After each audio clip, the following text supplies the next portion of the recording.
मेहनत का फल। गांव के एक छोटे से घर में रामू नाम का किसान रहता था। उसके पास थोड़ी सी जमीन थी, लेकिन हालात इतने खराब थे कि परिवार का खर्च भी ठीक से नहीं चलता था। बारिश कम हो तो फसल खराब, बारिश ज्यादा हो तो खेत डूब जाते। गांव के लोग कहते, रामू ये खेती छोड़ दो, शहर जाकर काम करो, खेती से कुछ नहीं होगा। लेकिन रामू मानने वाला नहीं था। उसे अपनी जमीन से बहुत लगाव था। उसने ठान लिया कि चाहे कितनी भी मुश्किल आए, मेहनत करके अपने खेत को हरा भरा बनाएगा। एक साल रामू ने तय किया कि वह खेती का तरीका बदलेगा। उसने शहर जाकर नई खेती की तकनीक सीखी, वहां के किसानों से बातें की, नई किस्म के बीज खरीदे और घर लौट आया। गांव वालों ने फिर मजाक उड़ाया, इतने महंगे बीज, अगर फसल खराब हो गई तो। रामू बस मुस्कुराता और कहता, मेहनत और विश्वास से मेहनत का फल जरूर मिलेगा।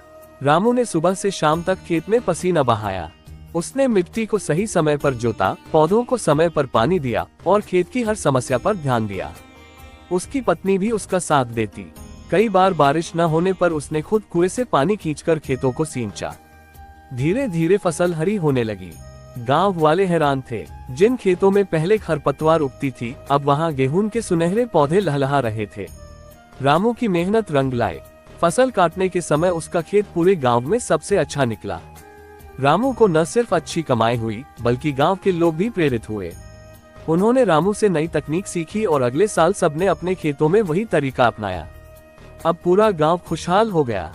रामू ने महसूस किया कि मेहनत केवल अपने लिए नहीं, दूसरों के लिए भी रास्ता खोलती है। उसने गांव में एक छोटा प्रशिक्षण केंद्र खोला, जहां वह बच्चों और किसानों को आधुनिक खेती सिखाने लगा। रामू की कहानी यह सिखाती है कि मेहनत कभी व्यर्थ नहीं जाती। रास्ता कठिन हो सकता है, लोग हंस सकते हैं, लेकिन जो व्यक्ति धैर्य और विश्वास के साथ मेहनत करता है, वह न सिर्फ अपनी तकदीर बदलता है, बल्कि दूसरों की जिंदगी भी रोशन कर देता है।